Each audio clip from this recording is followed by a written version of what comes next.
On today's show, we are going to get into extension talk. Jalen Brunson, time is ticking. Or is it? Did we sign an extension for Locked On Mavs? We'll talk about Jason Kidd's impact on the Dallas Mavericks, and we're going to get into our NBA awards and record slash standing predictions. Talk about all that on today's Locked On Mavs. Luka Doncic, and this is Locked On Mavericks podcast. Hey, Dallas Mavericks are NBA champions. Bang! Bang! It's good! And the Mavericks have won the game! If you don't believe, you shouldn't be here.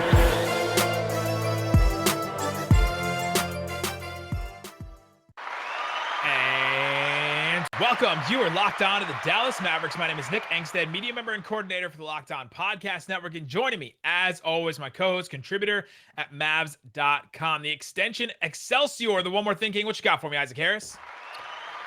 Yeah, today was deadline day for a lot of the extensions out there. As we, today's actually like opening night of the NBA. Oh, one more time. Opening night of the NBA. Let's go. A lot of fun. But yesterday was the extension deadline for a lot of the players, Morning, a lot Isaac. of the 2018, draft class, first rounders, second rounders, first rounders of this. There was a handful of guys who didn't get the extension. A lot of guys did get the extension. If you're a first round pick, you will be a restricted free agent. If you're a second round pick, somebody like a Jalen Brunson, you don't have the extension deadline. The vibes are not immaculate. Yeah, what are the vibes? The vibes are. But no, second round picks don't have the same deadline as the first round picks. So Jalen Brunson can sign that extension any point throughout the season up until free agency starting 1st of July. Yeah, and if he doesn't sign the extension, he becomes an unrestricted free agent at the end of the season. So the Mavericks are not time strapped. So we kind of teased the beginning of the episode. Oh, the Mavericks are running out of time with Brunson. They're really not. The Mavericks have time with Jalen Brunson. So yeah, they don't really have to. They didn't have to do something right now. I think it's smart for them to just let the season play out a little bit. This is a big kind of prove it season. Can he step up? Can he take the next step forward? And he can make more money if he takes a huge step forward and is in the sixth man of the year, conversation or something like that. That's a little tease for maybe later. Thanks for making Locked On Mavs your first listen every single day. Remember, Locked On Mavs is free and available on all platforms, including YouTube. Go check out our YouTube channel where our video about what is Luka Doncic bad at, where we interviewed all the Mavericks players. It's at like 34,000 views. Dang, let's go. That's pretty cool. Thanks, everybody, for sharing that, liking it, commenting on the video. Comment below what you think about I don't know. Like and subscribe below. Like and subscribe. Leave a comment. All right. Today, we're going to be getting into some of the extent. Let's talk about some more of the extension talk. We'll talk about what Jason Kidd's impact has actually been on the Mavs and then make our predictions a little bit later. The extensions. So we heard a lot about extensions. The Grayson Allen one comes in 2 years, $20 million. And that's Jalen Brunson thinking, cool, that's my baseline, right? Like, I'm definitely not getting less than that. Well, it's important to do you have the Shamit number in front of you? 4 years, $43 million for Shamit. Okay, so take that baseline right there. 4 year, 43. The most that per year. Yeah. Well, the most that Brunson could get in the extension is 4 for 55. So I think I might lean a little bit, not completely opposite of what you were saying earlier, as far as it's smart for the Mavericks to wait. I actually do think if the Mavericks could get him at a decent cost, I think you need to do it now, because I do think he has a good season. And if he hits unrestricted free agency, I don't think he's coming back. And that's my thing about it, is lock up the asset now for a reasonable cost and then go from there, because it's not like you're going to be having all this ton of cap space over the next few summers. Lock up the asset, and then you at least have a tradable asset, but I think he's going to have a good season. Yeah, it'll be interesting to see how it all plays out. And yeah, there's so many factors. Does anyone have money to give him an extension? And then you end up like, we're at the end of the offseason, we're like, there's no money left for DeMar DeRozan to get a huge, payday. And then boom, he gets one from a team. It just, it always seems to come from somewhere. And so this goes to the DeAndre Ayton conversation, where DeAndre Ayton did not get a contract extension. He was asking for the max, and the owner, Robert Sarver, was like, no, we're not going to give you the max because offensive production and blah, blah, blah.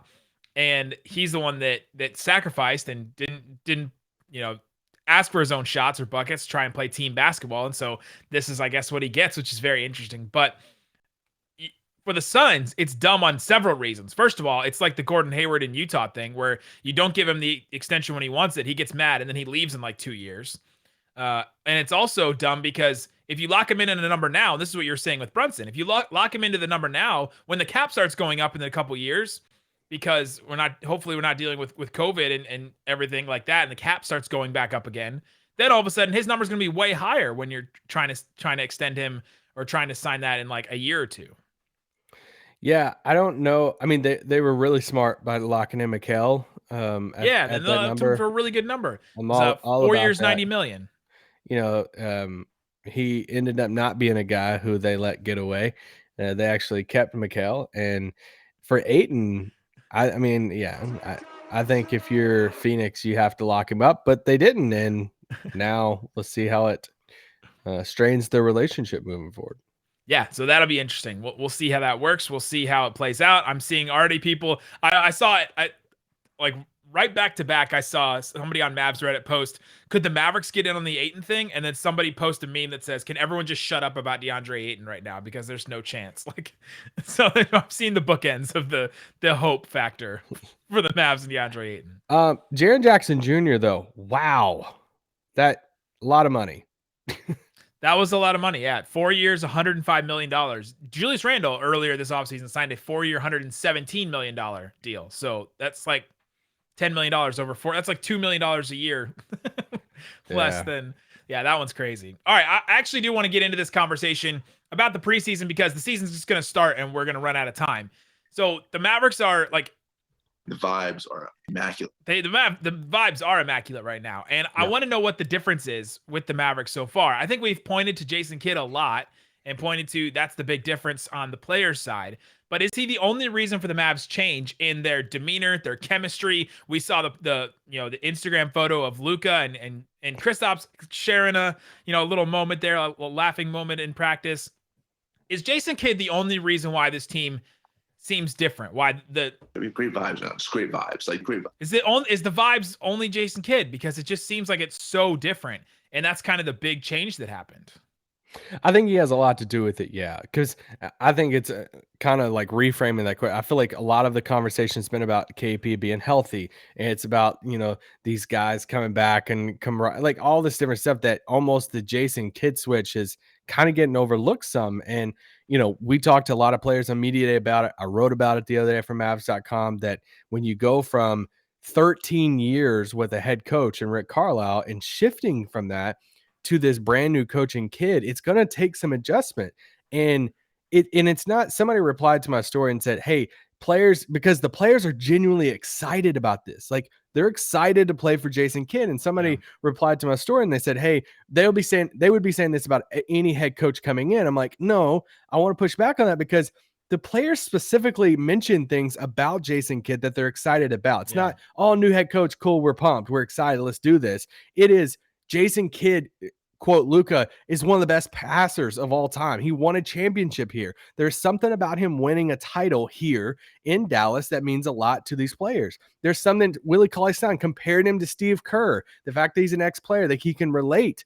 Dorian Finney-Smith, I thought was one of the biggest quotes of like underlying quotes of saying, "Hey, Rick was a good, first head coach for him, but you can't get more old school than that."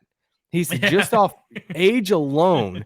He said, Jason Kidd can relate more with us. There is something about Jason Kidd that brings something, the relatability to the players. He's been there, done that, won a title here in Dallas, and they seem like they're loving playing for him right now. So I think it is something. I think there is something about Jason Kidd connecting with this team that Rick just didn't have towards the end of last year. Yeah, I want to continue this conversation. Is Jason Kidd the biggest reason and the only reason for the Mavs change in demeanor and the great vibes? So we'll talk about that coming up. But before we do, let me quickly tell you about Theragun. Theragun is a product that kind of almost everyone needs. If you have stress in your daily life, if you have muscle tension, if you have stuff that you need to work on, whether you're an athlete or someone like us just trying to make it through the day, just trying to make it through another day without a max extension coming our way. Theragun is a handheld percussive therapy device that releases your deepest muscle tension using a scientifically calibrated combo of depth, speed, and power. It's as quiet as an electric toothbrush. The Gen 4 Theragun doesn't just feel good, it gets to the source of pain by releasing tension using Theragun's signature percussive therapy, which goes 60% deeper than vibration alone. Try Theragun for 30 days starting at only $199. That's therabody.com/lockedon right now to get your Gen 4 Theragun today. Again, therabody.com/lockedon to get your Theragun today. You can try it. It's only $199. If you don't like it, you can send it back, and then boom, you'll get the refund right there. But if you use that locked on, you have to use that locked on code at the end. therabody.com/lockedon. All right, Isaac Harris, let's get into some more about this conversation. We've been talking about the big change for the Mavericks. What if the vibes are immaculate?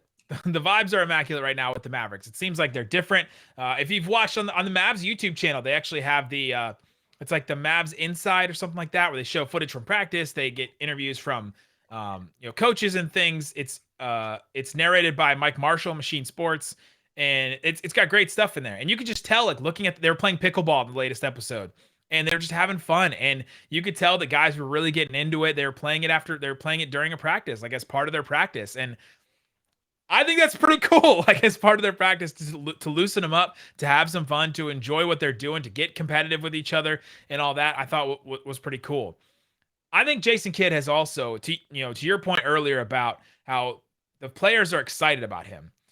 Is it just that he's relatable? I also think that he has empowered Porzingis in a way that relieves some tension with the team, because there was some tension with the team with Porzingis last year, that he seemed to be kind of down in the dumps. He seemed to always have, he's kind of the squeaky wheel, right? There's always something that needed to be changed. And Rick would change that. It's not all on Rick, and I don't think Rick did an awful job with that. He changed his minutes. He changed his rotation. He changed where his shots were coming and all that. And hoped to build that trust with them, then got to the playoffs and said, all right, now we got to do the most efficient thing. And now you're going to go do the most efficient thing. And it ended up being something he didn't want to do, you know what I mean? Which he did, like Porzingis ended up doing. But now I think that J Kidd has come in and he has empowered Porzingis, and he's pushing Porzingis to the forefront. All the talk in the preseason was about Porzingis, was about how good he looks, how great his shots looking, how great he's looking health wise, because this is the first healthy offseason he's coming into, all that kind of stuff he's been talking about. And I think that has relieved the biggest tension point, the biggest pressure point for the Mavericks. I think that's a huge thing. And I think it's huge, but we also don't know. I think it's huge as far as the players seeing like him empower another player on their team and think that that's cool. But we also don't know how the players felt about KP towards the end of last year either. And it's like, what if the players understood that, hey, KP's just not moving well right now, that was the best spot for him. But I do think there's something about seeing a new head coach like really come in and back a player and seeing that. And it's like, okay, well, he is in our corner on this. Like we know he is for us. And I think that's something. Yeah, I almost think that it's like, okay, well, this was a source of tension throughout the whole team, because we saw the ripple effects when KP wasn't comfortable in his role, wasn't comfortable with what he was doing. And then he sort of, we saw the microaggressions towards Luka on the court, and then I think that just caused tension in the rest of the team. Now Jason Kidd has come in and alleviated that, and it relieved tension from the rest of the team. That's what I think. Yeah. I think the empowering another player can also be empowering for every player to say, okay, well, if he does that with him, eventually he'll come down the line with me. And we've heard stories, like I think Harp said that, that Kidd has gone to each player and said, how can I use you? How do you want to be used in the offense? And things like that. I think that's empowering as well. Now, whether all that works throughout an entire 82-game season, we still have to figure out. But I do think that the Jason Kidd so far, and there's one quote that I think has really stood out that he said multiple times. I learned that I can't control everything. That coming into the NBA, I thought that I could, and now after learning in LA, I've learned that you can't control everything, and that's huge. I think that has proven to be correct so far, and that it's working. In the preseason, at least. They're playing inspired. They're playing. I think the biggest thing about that was that last preseason game they played when everyone set and they were still like playing really hard and they were playing together.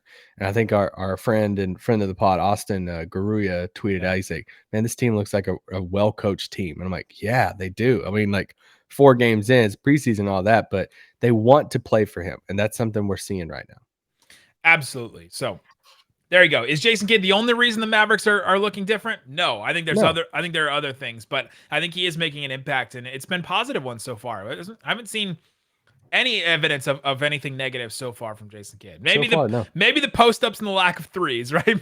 Maybe that thing will come back to bite him. But they won all 4 of their preseason games, so what are you gonna say at this point?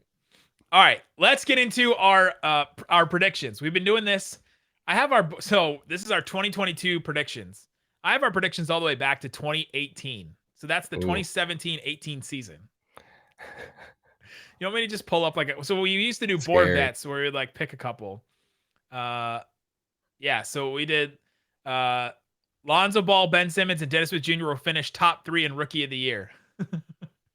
Carmelo Anthony will finish the season on the Knicks.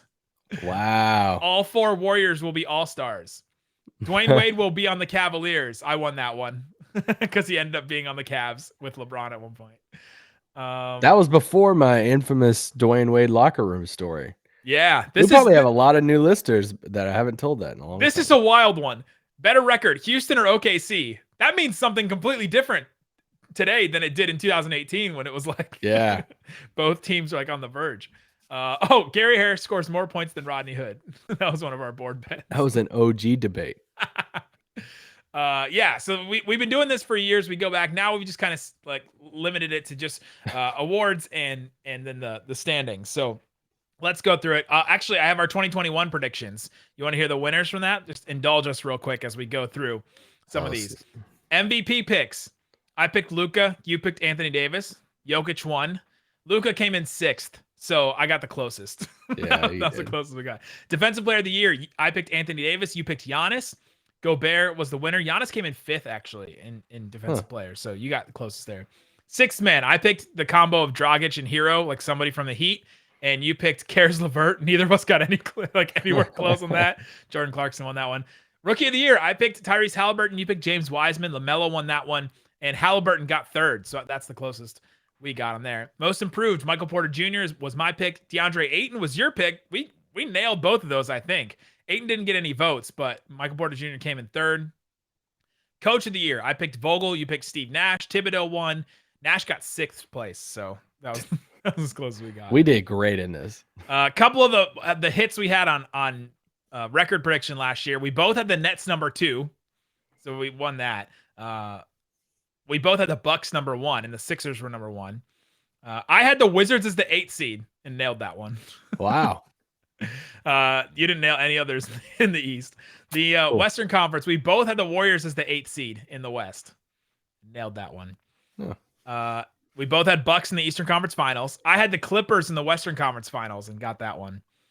But for a crazy different reason. Yeah. That team made it there. So there you go. You actually had the Mavericks winning the championship last year. That was a last-second homer pick. All right, let's get into this year's.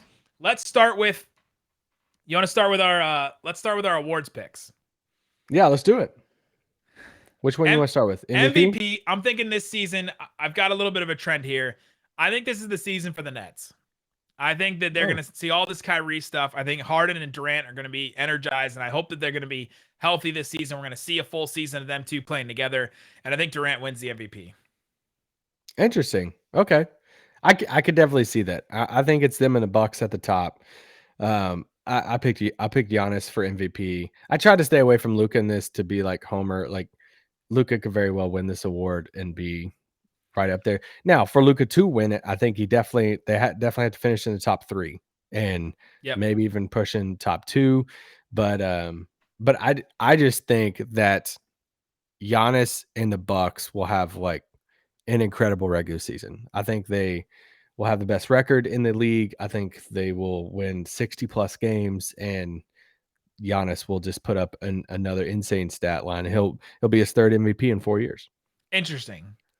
Yeah, for Luka to win, the Mavs would have to be top 3, which we'll get into with our record prediction later in the episode. But that's his path. If they get top 3, I think that it's real wide open for him because Giannis, like our voters going to vote him a 3rd MVP. If you start looking at some of the players if you see some of the players that have gotten 3 MVPs, it's really hard to put somebody in that category with Magic and all them. And Luka's path too in the West is like Utah. Typically, those guys haven't gotten any love when it comes to MVP. The Lakers have 3 players now that will kind of like cancel each other out a lot.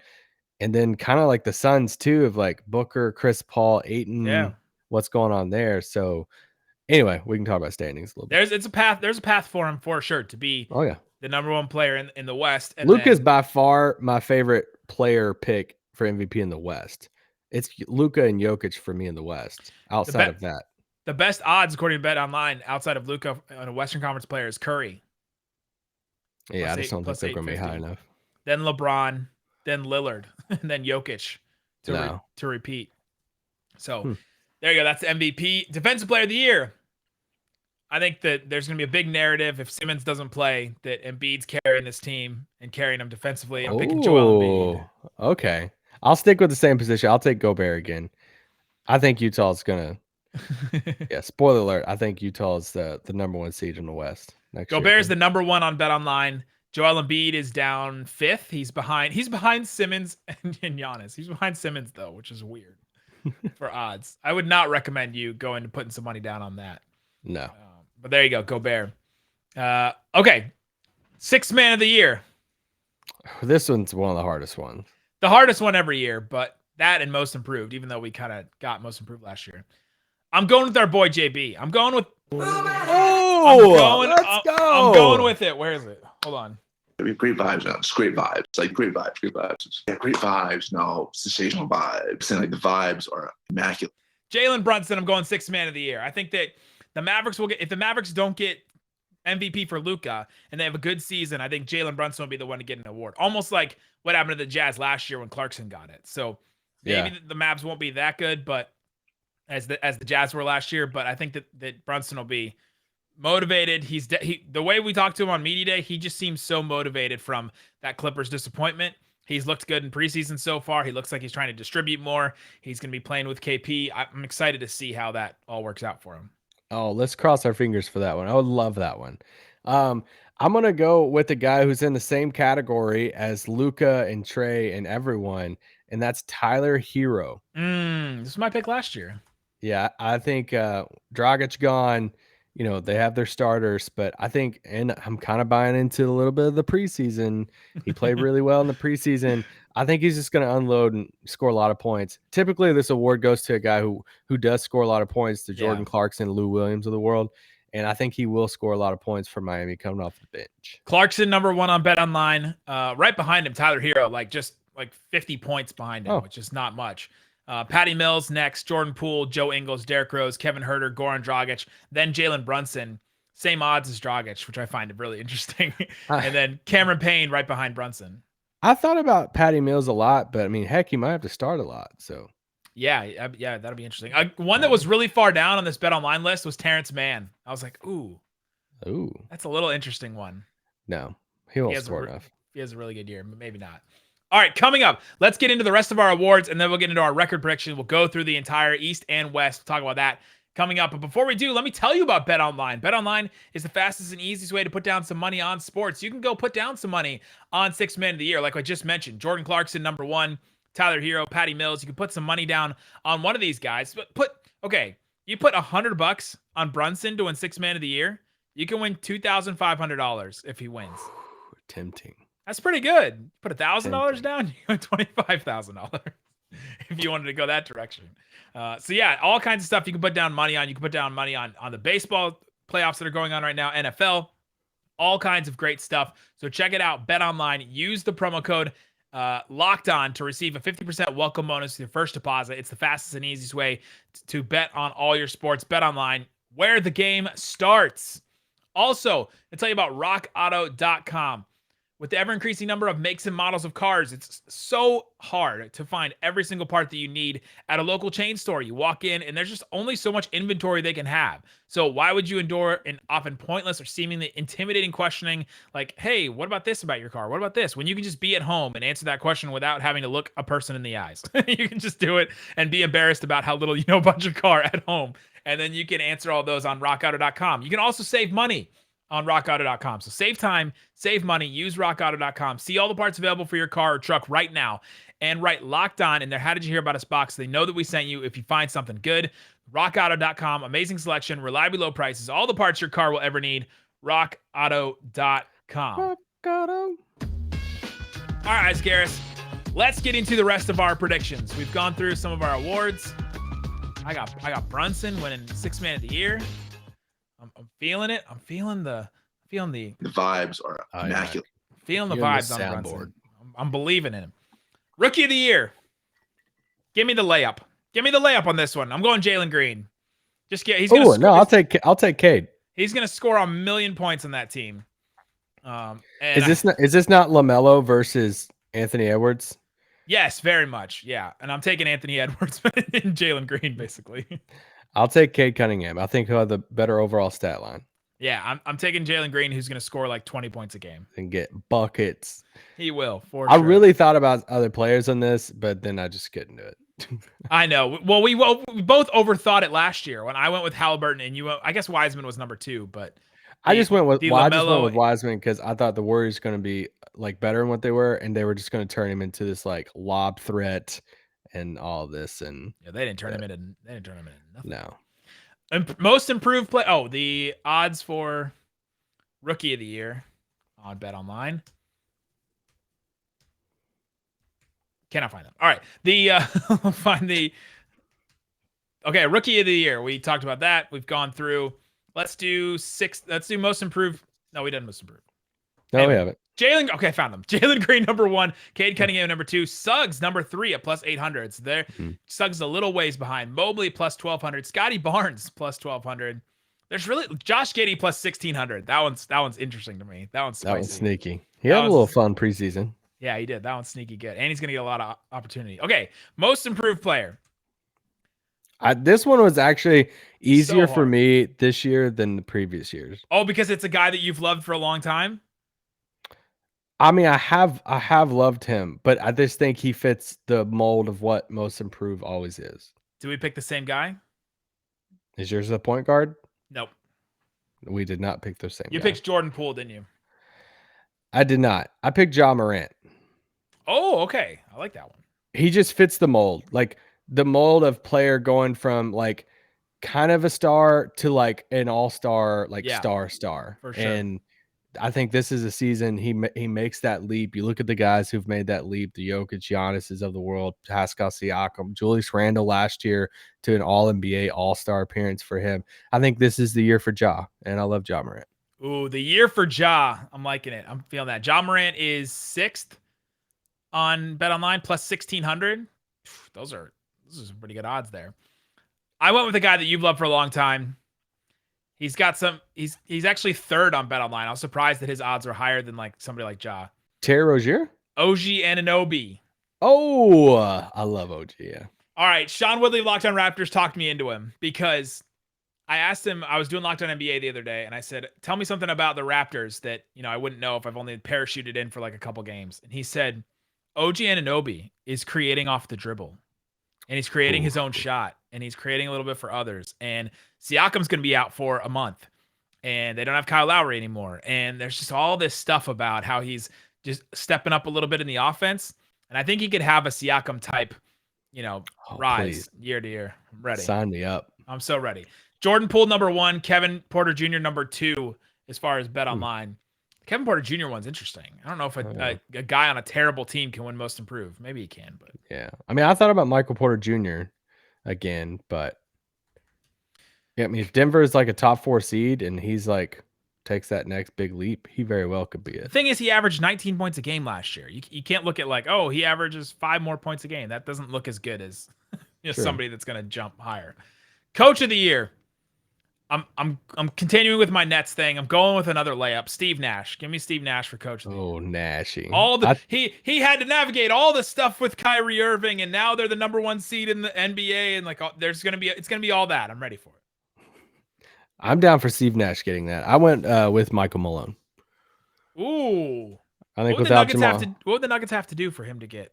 I think like a top 4 seed. I mean, didn't Tibbs win it last year with the Knicks, and they were the 4th? Yeah, but like the Knicks came from nowhere. It's always for coach of the year. It's always the best team with the best record, or it's a team that just came from nowhere and was like decent are good. I think there's a very real path that Denver could be a top 4 seed in the West, and they do it all without Jamal Murray.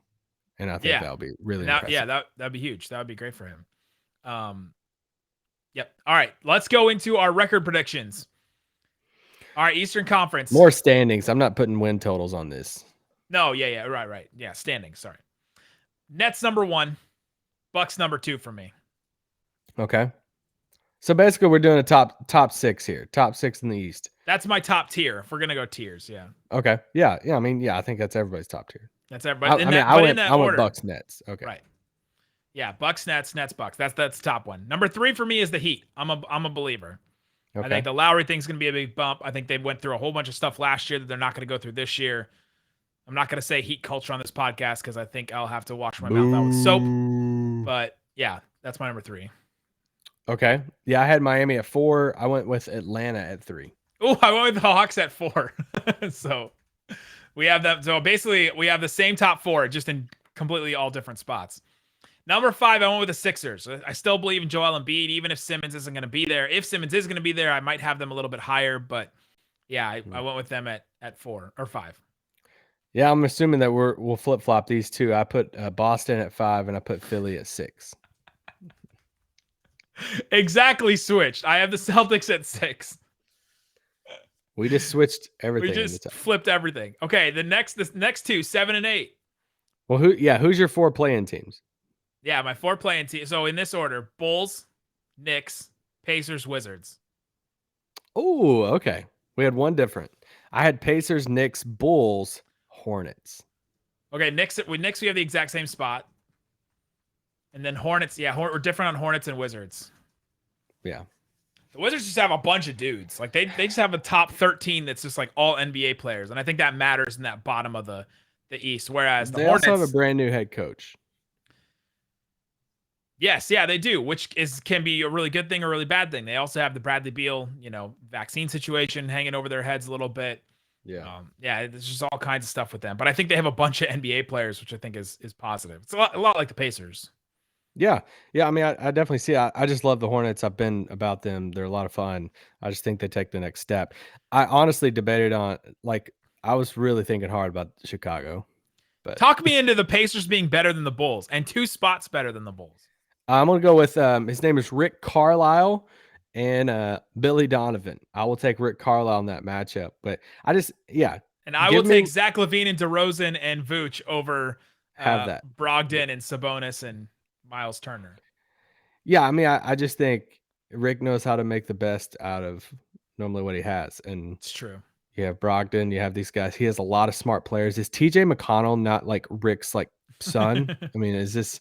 We just said that same thing about Malcolm Brogdon. That Brogdon, the extension is an exact player that Rick Carlisle will love. If LeVert comes back and he's healthy, Sabonis is a Carlisle player too, all-star. They're just I think he'll get a lot of regular season wins out of them. There you go. That's our Eastern Conference. I have Nets, Bucks, Heat, Hawks, Sixers, Celtics, Bulls, Knicks, Pacers, Wizards is the last 2 teams in. Isaac has Bucks, Nets, Hawks, Heat, Celtics, Sixers, Pacers, Knicks, and then Bulls, Hornets. Last 2. It hurt my heart to not put the Hornets as one of those play-in teams, but it's just going to be tough in the East this year. I thought about the Raptors putting them in there, but okay. Yeah, they're sneaky. The East is sneaky deep this year. Yeah, it is. More than the West. I mean, yeah. Western Conference was a little bit harder for me. Number 1, I'm just going to throw the Jazz back in there. Yeah. Whoa. Maybe I'm the other day. What? You're like the Lakers are going to be 1. No, I said they'll be top 1, 2 in the West. Okay. So I have Lakers 2. I have Lakers 2. No, yeah, I'm holding out that still. Yeah, I have Utah 1, Lakers 2, and I have our boys at 3. Good morning, Isaac. This is one of my bolder. I have a couple bold predictions in the West. You're not even ready. Hold on. That's the exact order I had them in there with the Mavericks at 3.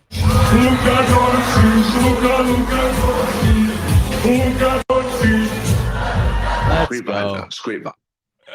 One of my bolder predictions for the West this year is I think Dallas will finish with a better record than one of Utah, Lakers, or Phoenix. And you put Suns at 4. and I picked the Suns as that That's team. the exact order I had. And we don't tell each other these beforehand, by the way. But yeah, that's the Bless exact your order I soul. had them in. Let's go. Yeah, I think I don't have any breakdown of it. I'm going positive with this Mavericks thing. I know we were down on Jason Kidd when he first came. I know now it may seem like we're flip-flopping on him, but I think that Luka plus a healthy KP that's a recipe for anybody to do well. And I think this Western Conference is just wide open right now. I think there's some regression potential for the Suns, right? The Ayton thing, maybe that affects him, maybe not. Chris Paul maybe gets a little bit older. Maybe Devin Booker thinks he's a little bit better than he is. There's just all kinds of different things. Ayton or Mikal Bridges just got paid. There's all kinds of little things that can come in and affect this Suns team. Maybe they come back with a vengeance and are like, all right, we got to prove to the NBA. But they also had a lot go right for them last year. Like, they were really healthy last year. They didn't really deal with COVID a lot last year. There's just a lot of things that went right for the Suns last year. Number 5, I have the Nuggets. Me too. If they finish with a better record than some of the teams above them, I wouldn't be shocked either. But I put them at 5. I put Portland at 6. Can we go 8 for 8? Hide the Blazers are 2. No, we won't. Number 7. We won't go 8 for, because so now we're getting to the bottom 4, and you're not ready for my biggest West prediction. But okay, at 7 I have Golden State. I as well. Oh, let's go. Clay will come back eventually. I don't think they're top 4, but I still think they're going to be a solid team. They're a really good defensive team last year. If the offense gets a little bit better, if Jordan Poole's something, all that, I think that's positive. So yeah, I have Warriors 7. Number 8, I have the Clippers. Holding on. I think Paul George plus that roster of just like solid guys is still decent. It's not, top 4 in the West, but they're good. This is my biggest prediction of the West. I don't think the Clippers even make the play-in tournament. Good morning, Isaac. Oh, wow. Just completely out. I think no Kawhi. I think they are one Paul George entry away for I don't like anybody on the roster. They beat the Jazz without Kawhi though. That's great. I'm glad. In the playoffs. In the playoffs, in a couple of games span, we're talking a regular season, you're betting on a lot when it comes to Eric Bledsoe, Reggie Jackson, Marcus Morris. I have nightmares of Reggie Jackson just hitting every single 3 against the You Mavs. bought stock into him. In the people's favorite podcast, you bought stock into Reggie Jackson. So it worked. they're just, I wanted to go out on the limb with some type of prediction, and I'm like, you know what? You can clip it or whatever. I think you're gonna laugh at 2 of the teams I have above the Clippers. I'm ready. So 7 through 10 in the West, I have Golden State, I have Memphis. I think those are 2 easy ones for me. And then I have Minnesota and Sacramento. Shut it down! Wow, I have the Timberwolves number 10. Okay. But the Kings, we have to send this to Matt George right away. The Kings number 10 in the West. Yeah, I mean, I can't pick anyone out. I can't pick Houston or OKC or San Antonio. I think the Kings will be better than the Clippers this year. I think they'll have a better record than the Clippers. Wow. To me, Paul George is still better. Paul George and whatever the Clippers have is still better than De'Aaron Fox and whatever the Kings have. I know. I'll get made fun of for sure. The only thing that makes me hesitate is Ty Lue. I think Ty Lue's a good coach. Good coach. And that's the only thing about it. But I'm just not a fan of the Clippers roster for an entire season without Kawhi. And I don't think Kawhi comes back at all. So no.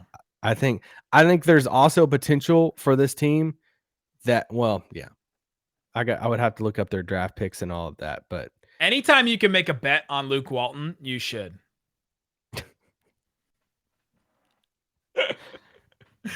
Have you seen these practice clips from the Kings, though? They're amazing. Thompson. They're all into it. Oh, Tristan Thompson, they throw I was watching them the other day. They throw him into a game and they just completely lost everything. It's nothing good was happening for them. Okay, do we want to pick Eastern Conference finalists and finals? Oh crap, I forgot about that. Yeah, sure. Nets Bucks, boring, but that's what it's gonna be. Yeah, I mean, I think that's the series we're all waiting for. Sign me up. I'm excited for that. I want it to happen. Yes. Western Conference. Give me my own personal chaos. Lakers, Mavs.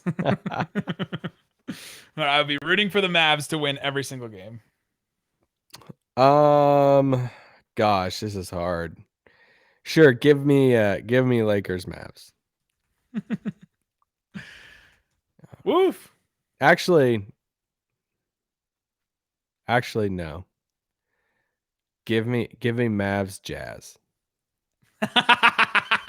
My professional hell. Whereas in I am forced to be in meetings several times a week with the radio voice of the Jazz, who will then either be cracking jokes about how the Jazz are bad or about how the Porzingis is bad or whatever. Yep. Okay. And then who do you have? Lakers Nets in the finals. Okay. Yeah, I'll just I'll keep my tradition going. I'll do Mavs. I'll do Mavs Nets in the finals. There's no reason for you not to do this, right? Like, because if you're right, then we could just clip this back from forever, and it will live. Especially if they win the title, and we can clip this from like months ago and play it over and over again. Yeah, you just clip it. You heard it here. Okay, so make it a good clip. Ready? Be like, are you ready? Give me the date. Give me the title winner. Your call. All that. All right, I got it. Yeah, Nick, I'll tell you right here. October 18th. The Mavs are going to the championship. They're going to play Brooklyn, and this is going to be 10 years down the road from 2011 to now. This is going to be their version of beating the LeBron Miami Heat team. They're going to go in and beat Brooklyn, beat this star-studded team. Luka's going to have his Dirk run like he had in 2011, and the Mavericks are going to win the championship this year. Clip it. Let's do it. Take it with you. All right, now cut it off there. So for this, I don't know. Cut the clip right there. That's it. Don't bring it back. Yeah, their path. Their path to a conference finals, I think, is really good. Like some of these teams, you're just like, I don't feel confident about any of them. But then you get into a playoff series, and you're like, okay, LeBron versus Luka, Vogel versus Jason Kidd, his old team. It's also, we could go AD with versus KP. We could do the similarities all day long. They play Portland in the first round. Brandon Roy, Damian Lillard. Ooh. Then they face the Lakers in the second round as a 2-3. They could do the whole thing again. 2-3 matchup. Sorry, they're not Thunder. playing the Thunder in the Western Conference Finals. But then you sweep the Lakers in the second round. Then you get a young Phoenix team. Ooh, that's the Thunder team with Booker and those guys, and then you go face your star-studded Nets team, and Kyrie gets the vaccine a week before. And then back. there you go. There you go. Those are our predictions. They'll probably all be wrong, but we like to have fun with it. Let us know what yours are in the comments. Where do you think the Mavs will finish in the NBA season? Guys, thanks so much for listening to Locked On Mavs. We'll be back with the top 75 players tomorrow. We'll be back with, there's Mavs play basketball on Thursday. Thoughts. We're so ready. We'll both be very excited to share all that. We'll talk about that, but now, for your second listen today, go listen to Locked On Fantasy Basketball with Josh Lloyd. He's been doing incredible season previews. He's just dominating everything. So go check out Locked On Fantasy Basketball on YouTube or the podcast. Guys, thanks so much for listening to Locked On Mavs. Peace out. Boom! Luka Doncic, and this is Locked On.